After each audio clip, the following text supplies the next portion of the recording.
اعوذ باللہ السمیع العلیم من الشیطان الرجیم بسم اللہ الرحمن الرحیم ربنا آتنا فی الدنیا حسنۃ وفی الآخرۃ حسنۃ وقنا عذاب النار۔ عزیز طلباء، السلام علیکم ورحمۃ اللہ وبرکاتہ۔ شرح المدوم کتاب حج درس نمبر 291 میں احرام کی حالت میں خوشبو کا حکم بیان کیا جائے گا۔ احرام کی حالت میں محرمات یعنی حرام کام جو ہوتے ہیں، ممنوع کام، ان کی تفصیل بیان ہو رہی ہے، اور احرام کی حالت میں خوشبو سونگھنے کا حکم ذکر کیا جائے گا۔ خوشبو کے اطلاق کا بیان اور اس کی مفہوم اور ماہیت کا تذکرہ ہوگا۔ شہیدین کی عبارت سے خارج ہونے والے مصادیق کا ذکر کیا جائے گا۔ متعلقہ اصطلاحات اور علمی فوائد ذکر ہوں گے۔ متعلقہ روایات اور احادیث کو بیان کیا جائے گا۔ عبارت کی تشریح اور تطبیق بھی پیش کی جائے گی۔ احرام کی حالت میں جو محرمات ہیں، ان میں سے چھٹا حرام یہ ہے کہ خوشبو سونگھنے کو بھی حرام قرار دیا گیا ہے، چاہے اسے لگائے یا سونگھے۔ اور خوشبو سے ہر وہ چیز مراد ہے کہ جو خوشبو کے لیے غالباً استعمال کی جاتی ہے، جیسے مشک ہے، عنبر ہے، زعفران ہے، گلاب ہے، عطر ہے، کافور ہے۔ اس بنیاد پر وہ چیزیں کہ جو غالباً کھانے پینے کے لیے ہوتی ہیں یا معالجہ کے لیے، علاج معالجہ کے لیے استفادہ کی جاتی ہیں، جیسے دار چین ہے اور دوسرے مصالحہ جات ہیں، تو اگرچہ ان میں خوشبو پائی جائے لیکن وہ حرام نہیں ہوتی۔ اسی طرح وہ چیزیں کہ جو خوشبودار جڑی بوٹیاں ہوتی ہیں لیکن ان کو خوشبو کے لیے کاشت نہیں کیا جاتا، جیسے پودینہ ہے، حنا ہے، عصفر ہے، تو یہ بھی حرام نہیں ہے۔ لیکن جو خوشبو کے لیے بوئی جاتی ہیں، جیسے ریحان ہے، گل سرخ ہے اور گل یاسمین یا اس طرح کی چیزیں ہیں، تو شہید اول کے نزدیک تو ان کا حرام ہونا ثابت نہیں ہے، چونکہ وہ خوشبو کو حرام قرار دیتے ہیں، اور ریحان یعنی خوشبودار جڑی بوٹی وہ خوشبو کے مفہوم میں شامل نہیں ہے، اسے خوشبو نہیں کہا جاتا، لیکن شہید ثانی کے نزدیک یہ حرام ہے چونکہ یہ خوشبو کے زمرے میں آتی ہیں۔ عبارت کو دیکھتے ہیں۔ فرمایا وَمُطْلَقُ الطِّيبِ وَهُوَ الْجِسْمُ ذُو الرِّيحِ الطَّيِّبَةِ الْمُتَّاخِذُ لِلشَّمِّ غَالِبًا غَيْرَ الرَّيَاحِينِ كَالْمِسْكِ وَالْعَنبَرِ وَالزَّعْفَرَانِ وَمَاءِ الْوَرْدِ۔ احرام کی حالت میں محرمات اور حرام کاموں میں سے ہر قسم کی خوشبو کا سونگھنا بھی ہے، اور وہ چیز ہوتی ہے کہ جو خوشبو کے لیے استعمال کی جاتی ہے، المتخذ للشم غالباً اس کو خوشبو کے لیے استعمال کیا جاتا ہے، غیر الریاحین خوشبودار جڑی بوٹیوں کے علاوہ، جیسے مشک و عنبر و زعفران اور گلاب ہے۔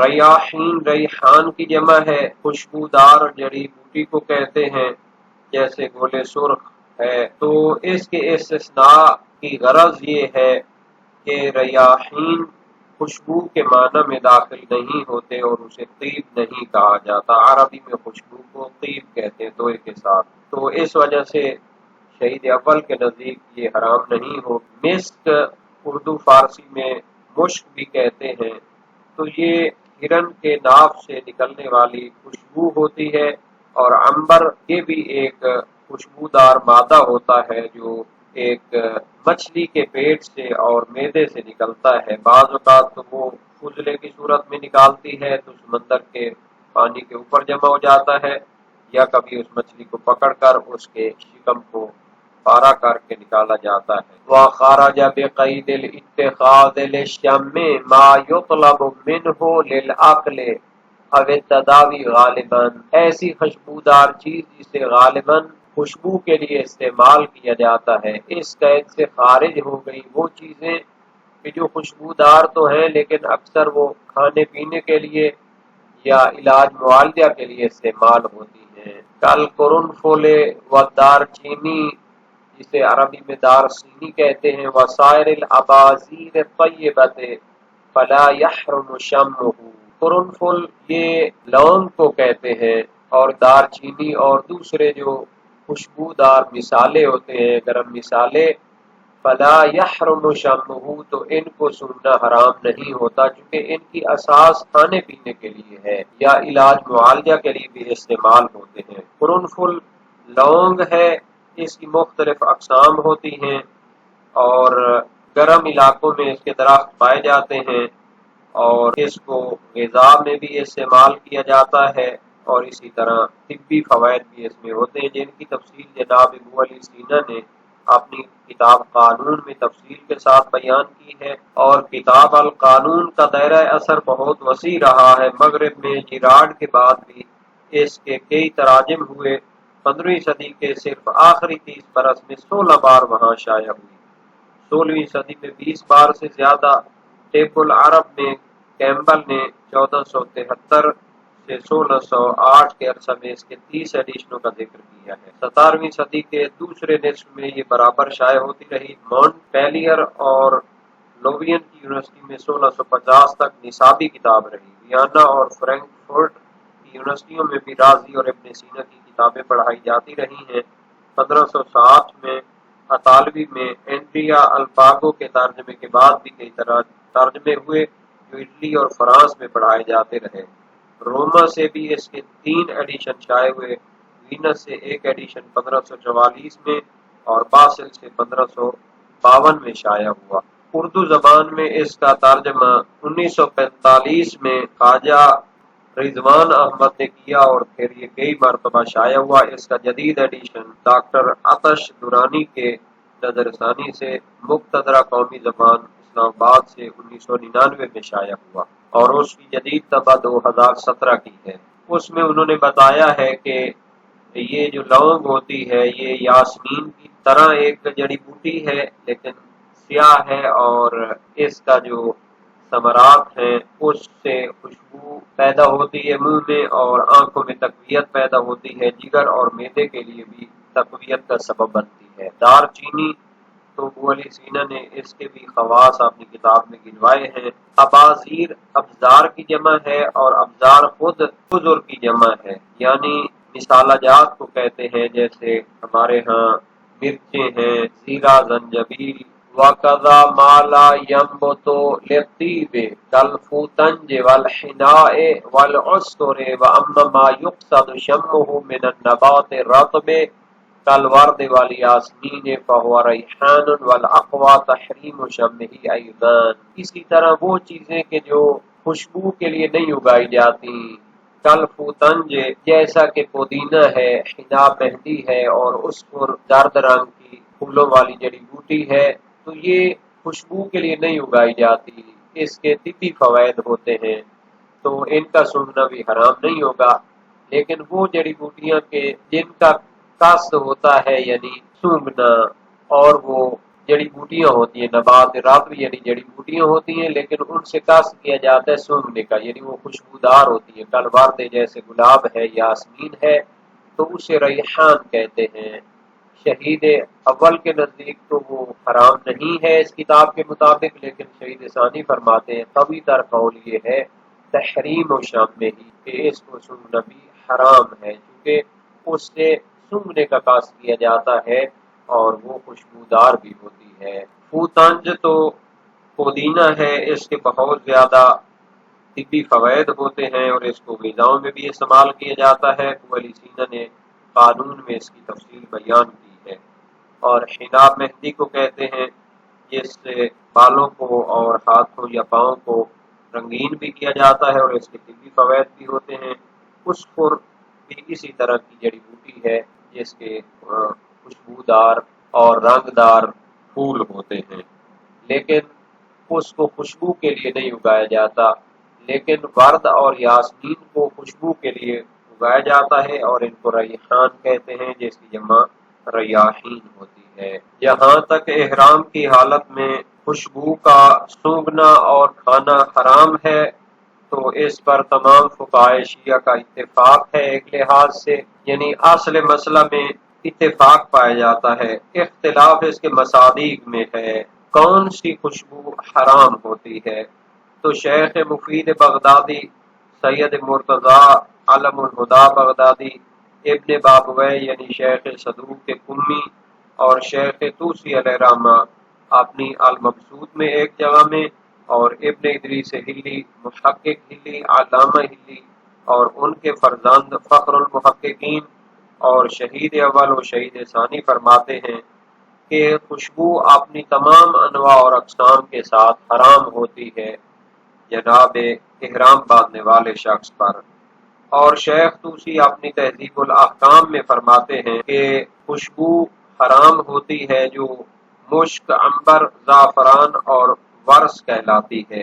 ورس بھی ایک گھاس ہے جو رنگائی کے لیے کام آتی ہے اور خوشبودار بھی ہوتی ہے، جبکہ شیخ طوسی نے اپنی کتاب النہایہ میں اور الخلاف میں ان چار کے ساتھ عود اور کافور کو بھی حرام قرار دیا ہے۔ جو علماء ہر قسم کی خوشبو کو حرام قرار دیتے ہیں تو وہ روایات سے استفادہ کرتے ہیں جو کہ بہت زیادہ ہیں۔ صحیح معاویہ بن عمار جلیل القدر سے کا راوی ہیں، امام صادق علیہ السلام سے روایت، لا تمس شیئا من الطیب ولا من الدہن فی احرامک واتق الطیب فی طعامک وامسک علی انفک من الرائحة الطیبہ ولا تمسک عنہ من الریح المنتنة فإنه لا ينبغي للمحرم أن يتلذذ بريح طيبة۔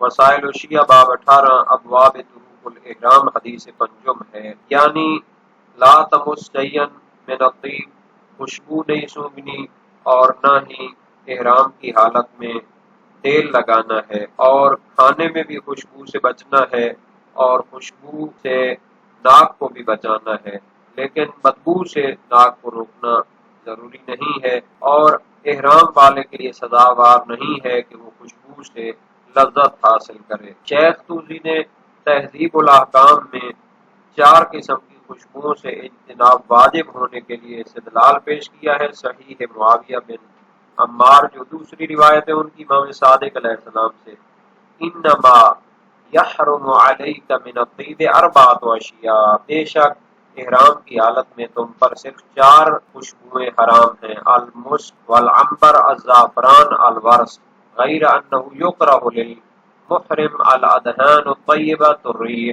مشک، عنبر، زعفران اور ورس کے علاوہ احرام باندھنے والے پر مکروہ ہیں خوشبودار تیل۔ وسائل الشیعہ باب 18 باب طرق الاحرام میں ہے۔ صحیح عبداللہ ابن ابی یافور جلیل القدر سے کا راوی ہیں، صحیح سند روایت ہے، امام صادق علیہ السلام سے روایت ہے، الطیب المسک والعنبر والزعفران والعود، اور اسی طرح عبد الغفار کی بھی روایت ہے، الطیب والمسک والعنبر والزعفران والورس وخلوق الکعبہ لا باس بہ۔ تو یہ بھی اسی باب میں روایات موجود ہیں۔ ان روایات سے ظاہر ہوتا ہے کہ خوشبو انہی چار پانچ عناوین میں منحصر ہے، اگرچہ کہ احتیاط اس میں ہے کہ ہر قسم میں اجتناب کیا جائے۔ ہاں یہ روایات تفصیل دیتی ہیں اور کافور کو ذکر نہیں کرتی، حالانکہ احرام کی حالت میں جو بندہ فوت ہو جاتا ہے تو اس کو اتفاق ہے تمام فقہائے شیعہ کا کہ کافور نہیں لگانی چاہیے، تو زندگی میں تو بدرجہ اولا اس کے لیے حرام ہوگی۔ اور خوشبو کی تعریف شہید ثانی نے مسالک الافہام فی شرح شرائع الاسلام میں کی ہے، الجسم ذو الریح الطیبہ المتخذ للشم غالبا غیر الریاحین، اور یہی تعریف انہوں نے شرح الامہ میں بھی کی ہے، یعنی وہ چیز ہے کہ جو دار ہوتی ہے اور غالباً اس کو سونگھنے کے لیے استعمال کیا جاتا ہے، اور وہ خوشبودار جڑی بوٹیوں کے علاوہ ہے، جیسے مسک ہے، عنبر ہے، زعفران، گلاب اور کافور۔ اور علامہ ہلی نے اس کی تعریف کی ہے، ما تطیب رائحتہ ویتخذ للشم، جس بو ہوتی ہے اور اسے سونگھنے کے لیے استعمال کیا جاتا ہے، جیسے مشک ہے، عنبر ہے، کافور، زعفران، ماء الورد یعنی گلاب، اور خوشبودار تیل جیسے بنفشہ کا تیل ہے، ورس کا تیل ہے۔ اور شہید نے اس کی تعریف کی ہے، کل جسم ذی ریح طیبہ بنسبت الی معظم الامزجہ او الی مزاج المستعمل لہ غیر الریاح، ہر وہ چیز کے جو خوشبودار ہوتی ہے اکثر مزاج کے لیے وہ خوشبو کا سبب ہوتی ہے، یا جو اس کو استعمال کرتا ہے اس کے لیے خوشبو کا سبب ہوتی ہے، اور خوشبودار جڑی بوٹیوں کے علاوہ ہے۔ تو اس تعریف میں ریاحین جمع ریحان کو نکالا گیا ہے خوشبو سے، تو یہ موضوعاً خارج ہے، کبھی ایک چیز حکماً خارج ہوتی ہے، کبھی وہ موضوعاً خارج ہوتی ہے، اصلاً اسے خوشبو ہی شمار نہیں کیا جاتا۔ تو ریحان اس وجہ سے خارج ہے کہ چونکہ اس پر خوشبو کا نام صدق نہیں کرتا، لیکن اس کا سونگھنا حرام ہے یا نہیں تو اس میں اختلاف پایا جاتا ہے۔ صاحب حدائق ناظرہ محدث یوسف بیرانی اور صاحب مدارک الاحکام فی شرح شرائع الاسلام سید عاملی اس کو حرام سمجھتے سونگھنے کو۔ صحیح عبداللہ ابن سنان جلیل القادر سے راوی وزیر تھے ائمہ معصومین کے دور میں، امام صادق علیہ السلام سے روایت، لا تمس الریحان وانت محرم، احرام کی حالت میں خوشبودار جڑی بوٹی کو بھی نہ سونگھو۔ وسائل الشیعہ باب 18 ابواب طرق الاحرام حدیث دہم ہے۔ صحیح ہے حریث بن عبداللہ سجستانی بلوچستانی پاکستانی آج کے دور کا، اور یہ امام صادق علیہ السلام کے شاگرد ہیں، ان کے دور میں ہیں، اور ان کی کتابیں اس دور میں مرجع خلائق نماز جعفریہ اور مختلف کتابیں ہیں۔